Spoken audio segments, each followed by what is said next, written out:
remember, and certainly John and Sarah do, was a truly moving moment. It's when we brought Ruth Washington here, the granddaughter of John Washington, when she was kind of the celebrity of Fredericksburg for a day with her corsage. The granddaughter of John Washington, whom we discovered in the process of doing that book, and who had never known her grandfather and in fact knew nothing at all about him. And she stood right here. Remember, we had to get her a box to stand on behind the, and blew the place away. She had us weeping and laughing, and she just died this year at age 90.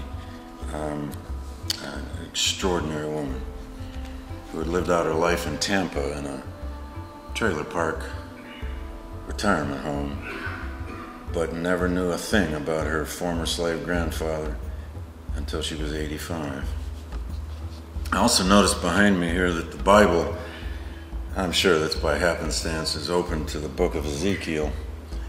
It's just before, it's not the same page, but it's just before the section on Ezekiel's Valley of the Dry Bones. I'm tempted to use that as my text, but I won't. It's worth remembering, though, that metaphor, that fantastic, harrowing, anguished, terrible, beautiful, powerful biblical metaphor, Ezekiel seeing the bones lying all over the desert, ends by God putting his hands on Ezekiel and saying, breathe into the bones, and the bones do get flesh again. I couldn't help noticing that and thinking of that on your theme of anguish. The Civil War was that. We have sensationalized the Civil War, we have sanitized it, we have prettified it, we have made it into one wonderful, wonderful story after another. We've used the word happy 100, if not 1,000 times on Civil War monuments. The word happy. Happy are the dead, sometimes it says on those monuments. Happy. But it wasn't a happy war, and God, did they know it in Fredericksburg. I mean, was the war fought here or what? Was this ground zero or what? Was that river ground zero or what? And by the way, that river, John has got to first write this up as a book, but he just, I just gave him his title. It's the 10,000 he's got, or maybe we can come up with other titles after a beer, maybe somewhere. But what a story right here of emancipation. And when John Washington was growing up here, that river, as I called it, I think in the book, was the river of his dreams. He grew up swimming in it. He met Annie Gordon down here by the river. He met her actually at a fair down at the Black Baptist Church right down by the river. He used to play hooky from Sunday school and go swim in the river. He'd crossed the river before, but only as a slave, and he always had to come back. But that river really was the river of his dreams. Especially when the Union Army arrived. And very quickly, for those of you who aren't fully familiar with John's story, on April 18th, 150 years ago, Thursday or Wednesday, whatever, of this week, he's working at the Shakespeare Hotel. Was that on Princess Street? Caroline Street. Right, okay. The Shakespeare Hotel. Could it be named better? He's working there among a whole group of black laborers, mostly slaves. And that day, the Union armies had arrived, and the Confederates were already beginning to burn the bridges, and there was going to be a surrender. And the white owner of the hotel, who had already joined a Confederate regiment, as it turned out, gave John, as essentially his manager of the hotel, a whole wad of cash and said, "Pay off the help," because they were all hired out slaves. John took them all up to the roof of the hotel so they could see the Union armies, as he put it, so they could see the gleam of the bayonets of the Yankee troops. And he brought them all back down into the kitchen of the hotel, and he poured a round of drinks for the 8 or 9 black slave workers of the Shakespeare, and he held a toast. And the toast was to the Yankees. And then he urged his comrades, he says, "Now why don't you get out of here, but don't get too far from the Yankees." And he walked right 2 blocks down to the river with his cousin. He watched the surrender of Fredericksburg, And then he walked about that mile upriver to Ficklin's Mill, as he put it, and the stone ruins are still there. That's how we know where he crossed. And he crossed the Rappahannock on the afternoon of the 18th of April. A captain named Ladd, L-A-D-D, whom he named, in the 30th New York Regiment, in effect, officially freed him. But I was just thinking of this as John was talking about it, because they had, according to John Washington, John Hennessy was talking about, John Washington has this little moment in his narrative where he describes his encounter with these Union officers. And he says one of them, this Captain Ladd, asked him if he'd like to be free. John remembers saying to him, "Yes!" And then he says, "By all means." And then he observes, he said there was sort of a conversation between two of the officers, and they're sort of asking one another, can we free this guy? I mean, and the other one says, "I don't know, what do you think?" "Oh, I don't know, what do you think?" But one of them says, "Well, 2 days ago in Washington, D.C., Congress just passed this emancipation in the district, so I guess we can." Which tells us a lot about how fast that news had spread down through the armies into Virginia.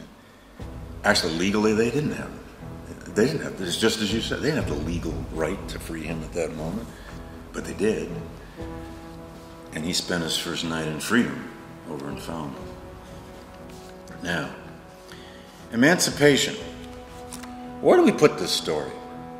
In American historical memory, in the grand narrative of American history. Where did you learn it? Or did you? Where did you first learn about the freedom of the slaves? Or who freed the slaves? Or how did the slaves get free in America? If we all went out to a shopping mall today in wherever, Virginia, Connecticut, where I live, whatever, and we just started surveying people, how were the slaves freed in the United States or in America? Who freed them? How did it happen? I'm not real confident we'd get a very substantive answer today. But where did you first learn anything about this? Was it in high school?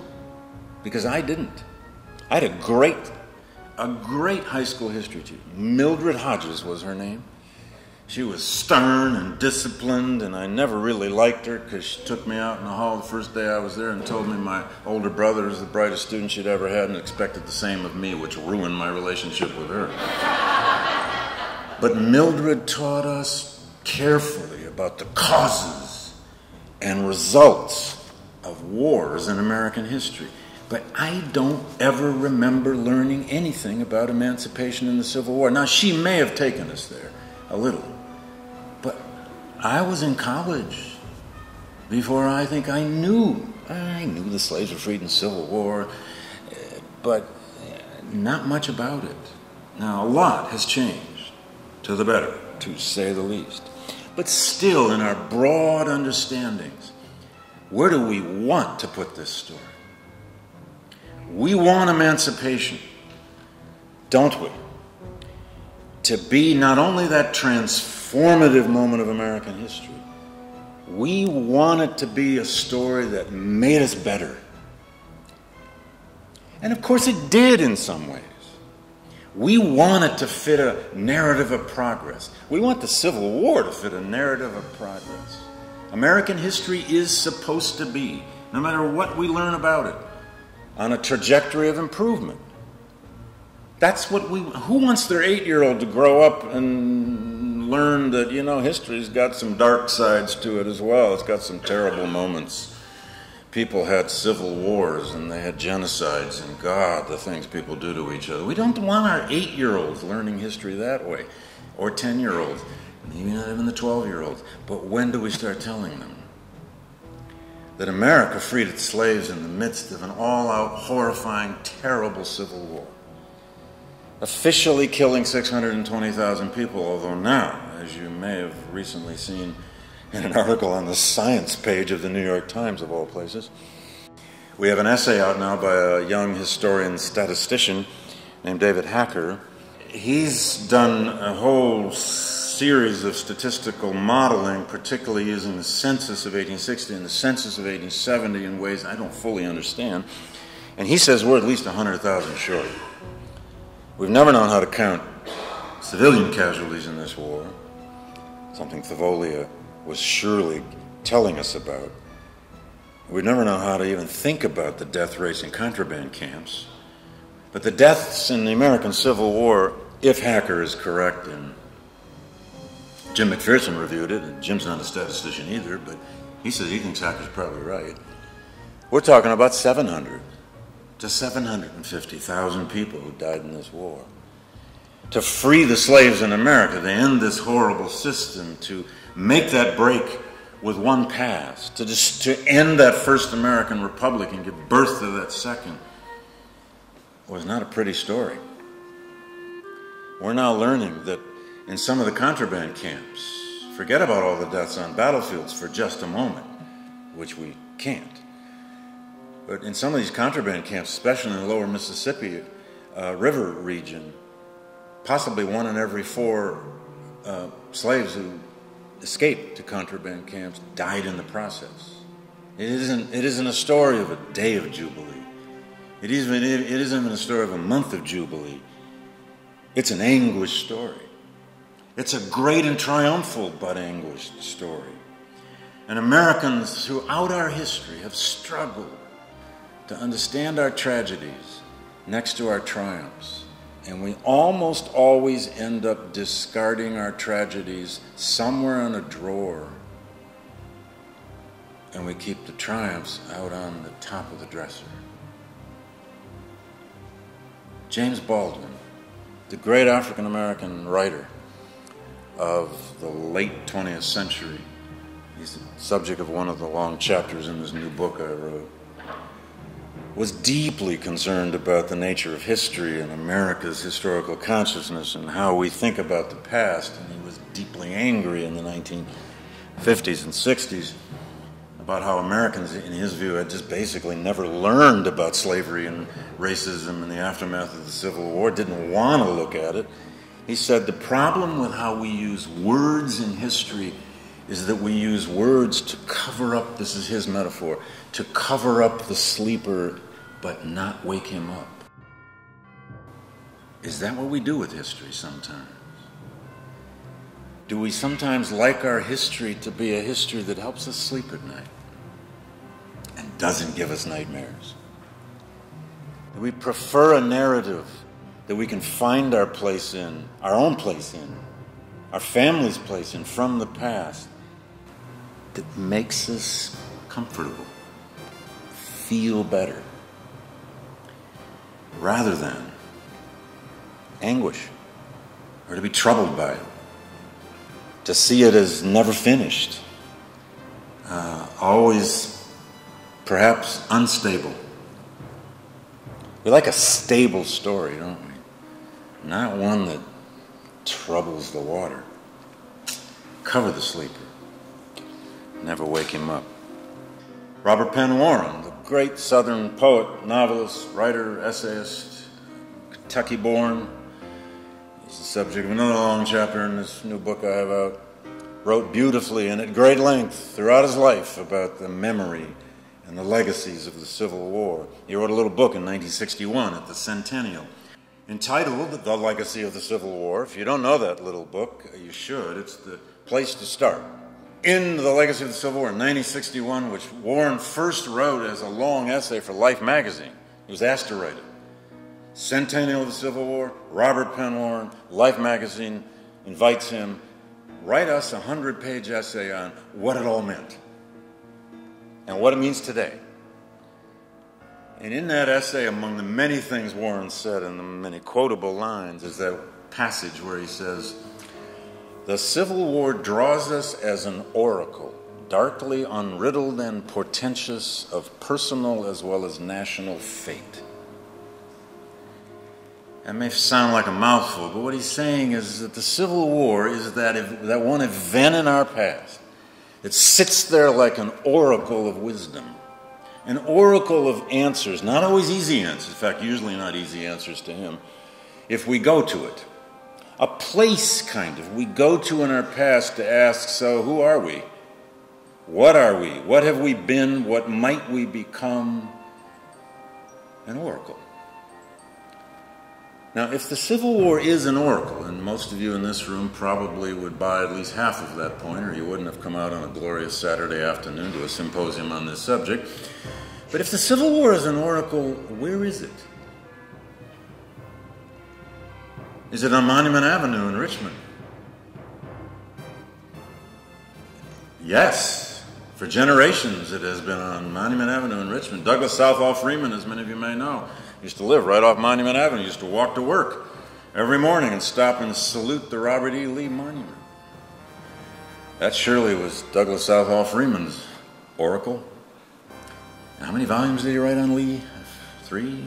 No, 4 on Lee's lieutenants, 3 on Lee, I forget.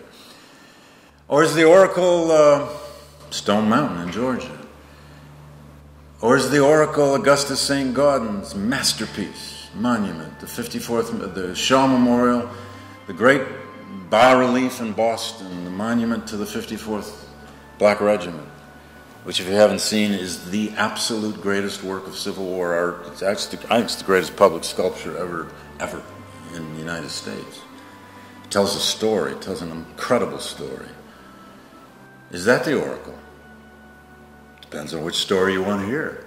Depends on which narrative you want to live in. Depends on where you want that story to be going. Or is the oracle at Gettysburg? Is it out there on Cemetery Ridge, visited by whatever it is a year, 2 or 3 million people a year? Is the oracle, is that where people go, foreigners as well as Americans, to just ask, so what was the Civil War really about? What did it mean? Have you ever stood out on Cemetery Ridge and you look west of those hills and you just try to contemplate that horrifying charge and you wonder, how could they do this? That might be a place. I used to take high school groups there. Take them out there at sunset and read poems with them. I guess I was trying to show them that this is an oracle where they can come for meaning. I hadn't even read Robert Penn Warren yet. Or is the oracle the Lincoln Memorial? Our great secular temple. That is the National Secular Temple. We have a national cathedral in Washington, but the Lincoln Memorial is the National Secular Temple. Everybody uses it. Everybody appropriates it. Every political persuasion has appropriated it. But what is it? You've been there. You walk up in the Lincoln Memorial. What do you see? Well, there's the big fellow, looking down on you. But you see the 3 great speeches. And you see zillions of tourists, often half of them foreigners, reading it, sometimes with foreign language sheets. And you see them struggling with this Gettysburg Address and that God, and they're trying to figure out all that biblical metaphor in the second inaugural. And sometimes, I've been there a couple of times. You ever just walked up in there on a busy tourist day and just listened to people? Usually you have to listen to a lot of 7th graders whining and moaning, but you just listen to people. There's the father or the mother trying to tell his or her son or daughter, look at that passage, I've been in there a couple of times where I just wanted to shout and say, shut up! And then I was going to give them a lecture, See the second paragraph of the second inaugural? That's where Lincoln captured better than anyone ever has what that war meant. Right at the beginning of that second paragraph, I would point everybody right to that word somehow. You know that line? Where Lincoln says, all new. He's reflecting back on 1861, from 1865. He says, all new, somehow, the war was about slavery. Somehow. Man, what a word. We have been trying to explain that somehow. We're still doing it here today. We have been trying to explain that somehow for 150 years. And whoever's still left here in 150 years from now, I bet you they're still doing it. Somehow. It was about slavery. Of course, that paragraph doesn't end until Lincoln has said, every drop of blood shed by the lash shall be paid by blood shed with the sword. Which was his way of saying, the war's not over, and we're going to finish it. And the slaves are going to be freed, and this place is being reinvented. He didn't know quite where it was going, did he? It's the same argument he had used in the Gettysburg Address for that rebirth metaphor. But where do we put this story? Where do you put emancipation? For so long, decades and decades and decades, not everybody, but for so long in our broader culture, we forgot about emancipation. We forgot about slavery. We forgot about it in a host of ways. We forgot about it in a zillion faithful slave stories. Happy slaves, loyal slaves. The most popular best-selling author in the United States in 1895 was Thomas Nelson Page, from right here in Central Virginia, who wrote one darky story after another, one faithful slave story after another, and most of his readership were Northerners.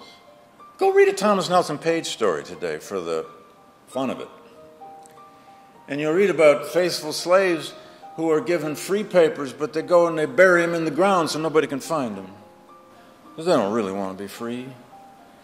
You know, and it became popular entertainment. We laugh at it today. You tell young people this today and they just kind of roll their eyes. I mean, nobody believed that, did they? Well, believe? They sure bought it, you know, in fiction and in cartoons and then in the movies and in history. By Ulrich Bonhoeffer Phillips, among others, and his many, many, many students who put it into a very scholarly analysis, the old plantation school of American history that basically said, no, slavery was not a good thing, but it was essentially benign. It was essentially necessary, and that emancipation, though it probably had to come, came too soon. And came in all the wrong ways.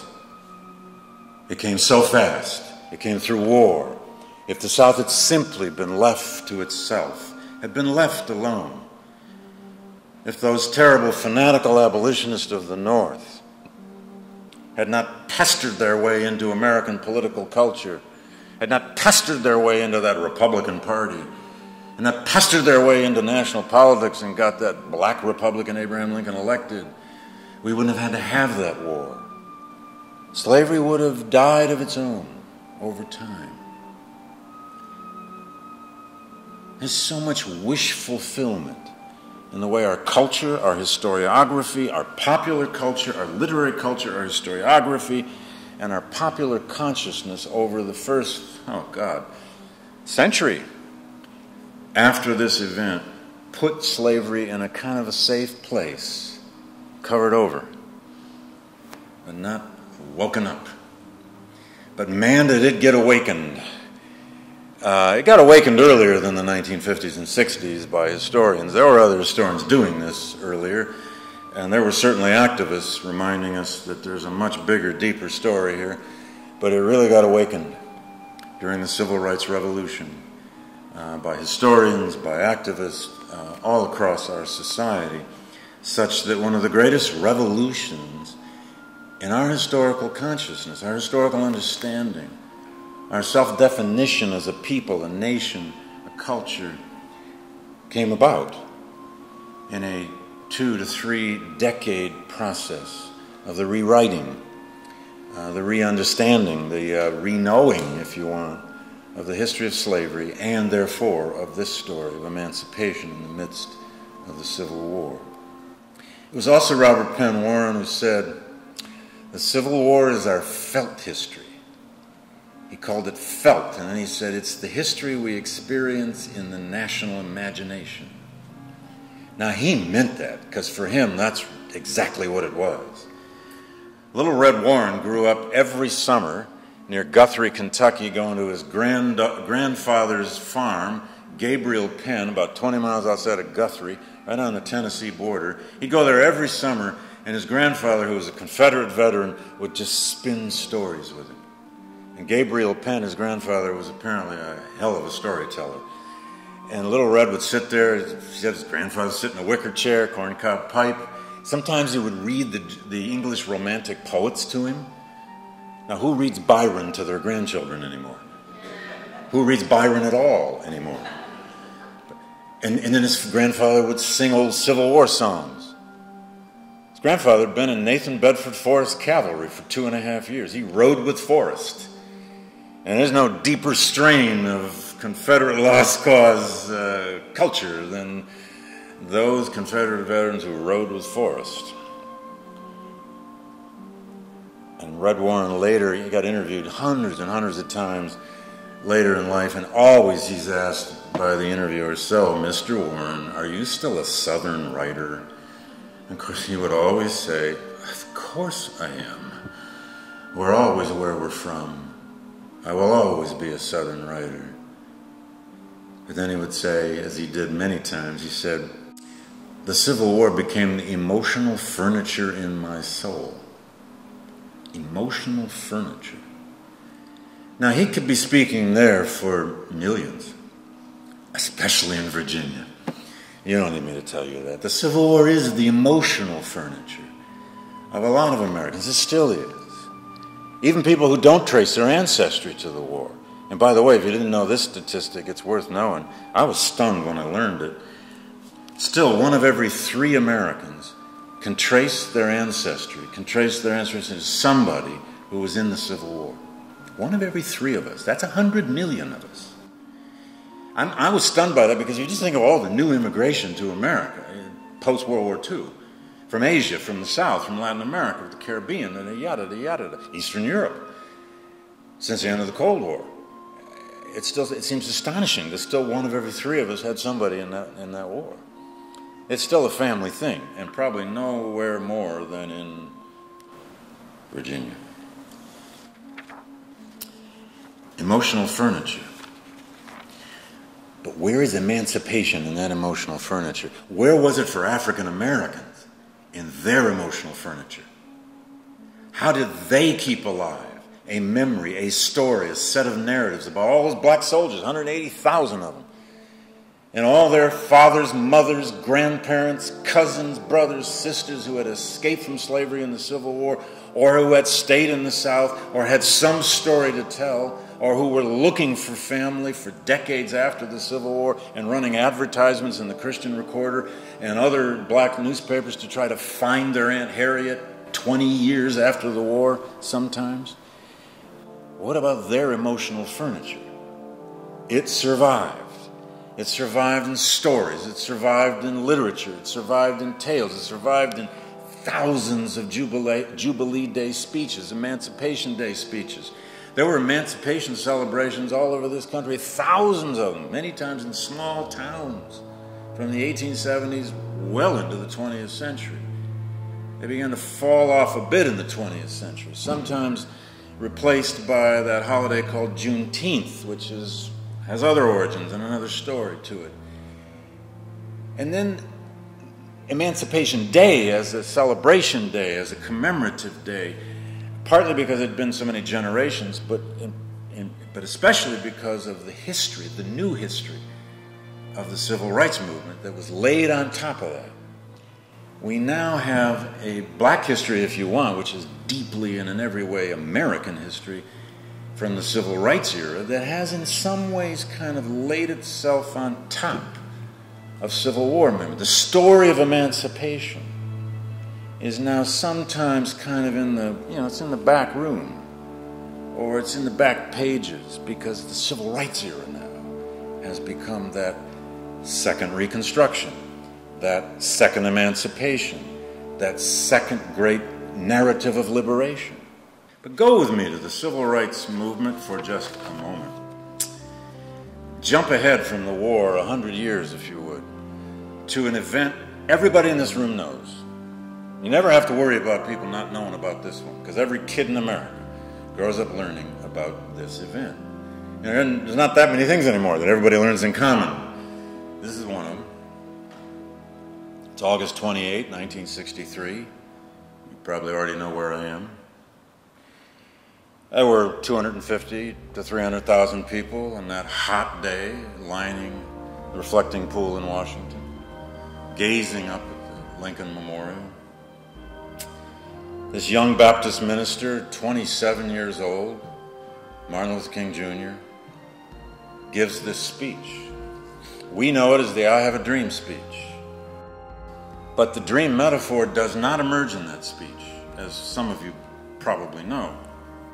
until 14 minutes into a 17-minute speech. The dream metaphor that we remember so well was extemporaneous. He broke from script. Now, he had worked out that metaphor before in other speeches, and it flowed from him as though it was a script because he'd rehearsed that baby before, but it's not in the script. The first 14 minutes of that speech was a Civil War centennial and Emancipation centennial speech. But here are the opening lines of King's speech. 50 years ago, a great American in whose symbolic shadow we stand today signed the Emancipation Proclamation. This momentous decree came as a beacon light of hope to millions of Negro slaves who had been seared in the flames of withering injustice. This is King. It came as a joyous daybreak to the end of the long night of their captivity. But 100 years later, and this becomes his refrain 5 times over, but 100 years later, the Negro is still not free. 100 years later, the life of the Negro is still sadly crippled by the manacles of segregation and the chains of discrimination. 100 years later, the Negro lives on an island of poverty in the midst of a vast ocean of material prosperity. 100 years later, the Negro is still languished in the corners of American society and finds himself an exile in his own land. Now, nobody could mistake what he's referring to. What's the speech about? Especially in the next paragraph. He employs that incredible metaphor of the promissory note that he says has come back, labeled insufficient funds in the Bank of American Justice. God, could he do metaphors? Nobody could mistake what this was about. He's saying, folks, the world, America, freed the slaves 100 years ago, but we're not free. Segregation has been for generations a new form of bondage. We're not free. Only 14 minutes into it, he breaks into that transcendent use of the dream metaphor. That's all about the Civil War centennial. And by the way, before I leave that point, in doing this recent book, I encountered, I didn't discover it, others had. No one had hardly written anything about it. 48 hours after John Kennedy was inaugurated, January 1961, Martin Luther King and SCLC, the Southern Christian Leadership Council, his civil rights organization, and right then they are in the midst of the movement on the ground in the South, and no one quite knows where it's going or what's going to succeed. The freedom rides, etc., the bloody freedom rides. 48 hours after Kennedy's inauguration, King and SCLC began lobbying the Kennedy White House, asking President Kennedy to issue a second Emancipation Proclamation, and that's what they called it. They wanted a second presidential proclamation outlawing segregation forever in American life and society, just like Lincoln had with slavery. Now, the reason they were doing, and they began lobbying the White House.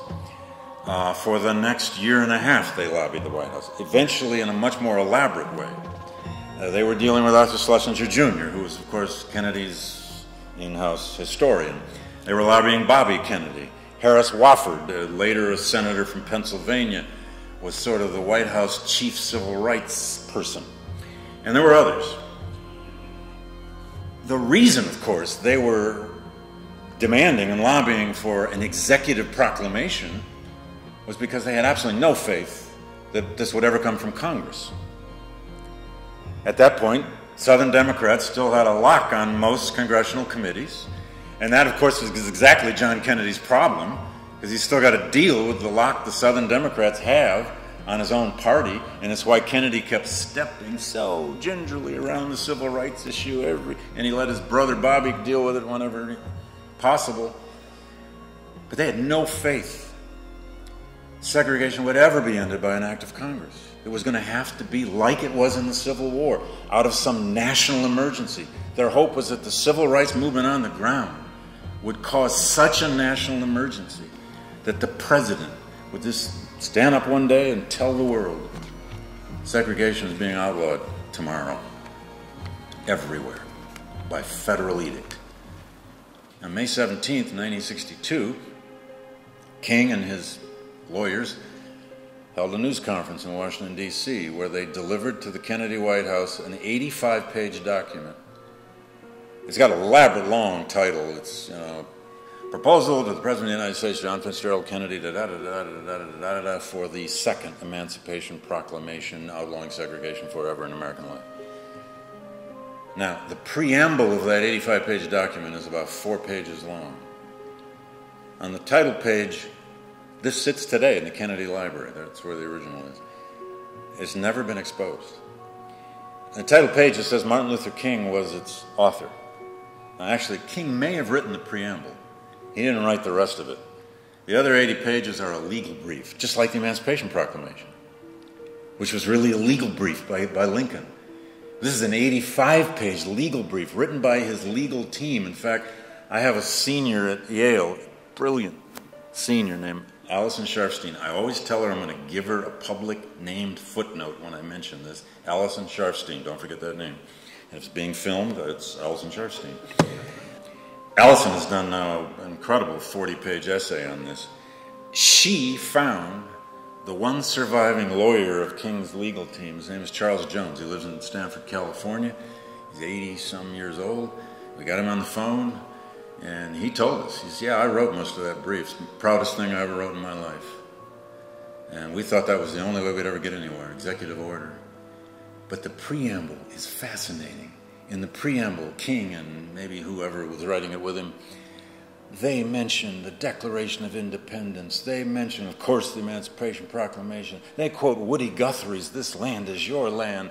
They quote Frederick Douglass's autobiography. They quote John Kennedy's, what's it called, In Struggle for Peace, or it's his Cold War book that Ted Sorensen helped him put out at the beginning of his presidency. They go on and on. They quote sort of every document they can think of about liberty and freedom in American history as the opening of this document. They gave it to the White House, and that's where it languished. And of course, we know that with President Kennedy assassinated in the fall of '63, LBJ made passage of a Civil Rights Act. The great 1964 Civil Rights Act became part of, tribute to Kennedy, tribute to King, tribute to the Civil Rights Movement, and Lyndon Johnson's finest hour. But that moment of our history, if you think back on it, we don't really remember it as an anniversary of the Civil War. We don't really remember it very well as an anniversary of emancipation. We think of it as that terribly turbulent time of the Civil Rights Movement, the Kennedy presidency, and the Cold War. Of course, the Kennedy White House had a lot else going on at that moment, didn't they? There were these missiles in Cuba they found by late summer of '62, which had the president a bit preoccupied, and we didn't know it until 13 days in October. They had a lot. They had that thing called the Berlin Wall to deal with. They had a lot of problems on their plate. But this was another problem they had on their plate. Memory is always about the present. How we use the past is always about the present. How we may misuse the past, and that's everyone's judgment, isn't it? Am I using or misusing the past? Now, you can judge. But however we use the past is always about the present we're in. If a monument goes up in a town, it's about the present in which that monument was unveiled. That monument may change its meaning through time, or it may have a sustained meaning through time. But memory is always about now. It was at the centennial, and frankly is again now.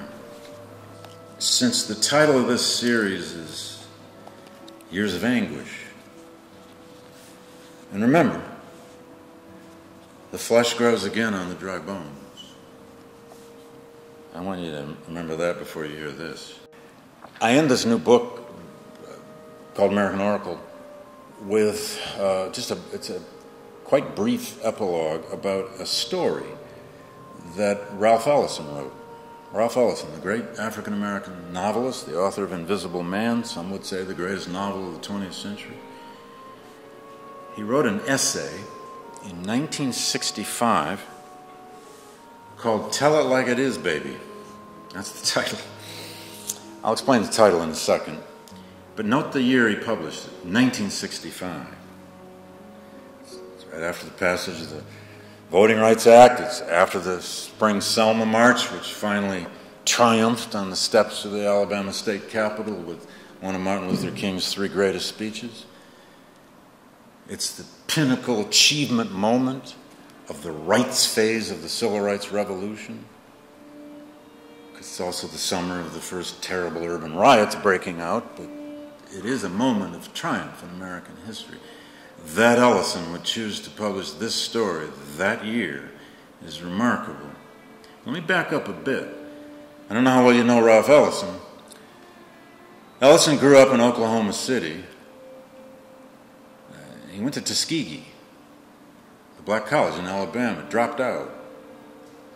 Grew up in segregation, of course, ended up sort of escaping north to Harlem. And started to become a writer at the Harlem YMCA, like a lot of other writers in the 1930s.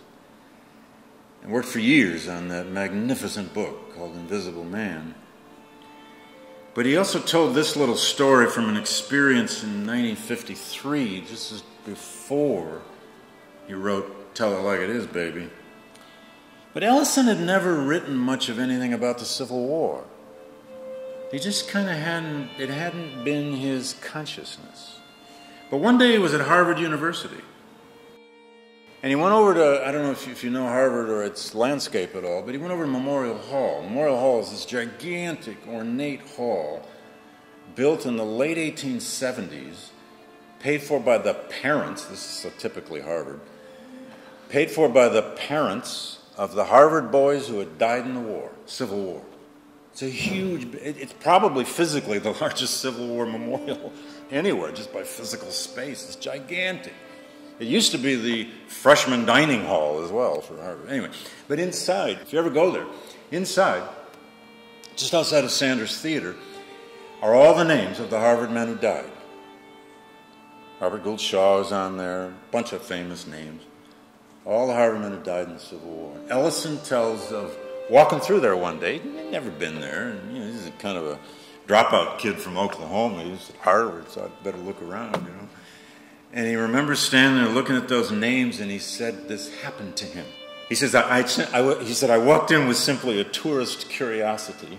And then he says, quote, I knew its significance almost without knowing. And it being the names on the walls. And he says, and the shock of recognition filled me with a kind of anguish. Something within me cried out, no, against that painful knowledge. For I knew, I finally stood, in the presence of the Harvard men who had given their young lives to set me free. Anguish, he said. The anguish of recognition. The sudden learning. But I missed this story. I didn't seem to want to go there. I'm a modernist. I didn't have to look back at the 19th century. Now, 3 years later, in 1956, Ellison was in Rome. He'd published Invisible Man in the late 40s. He won the Pulitzer, he won the National Book Award, he won everything. The most famous black writer on planet Earth, he and Richard Wright.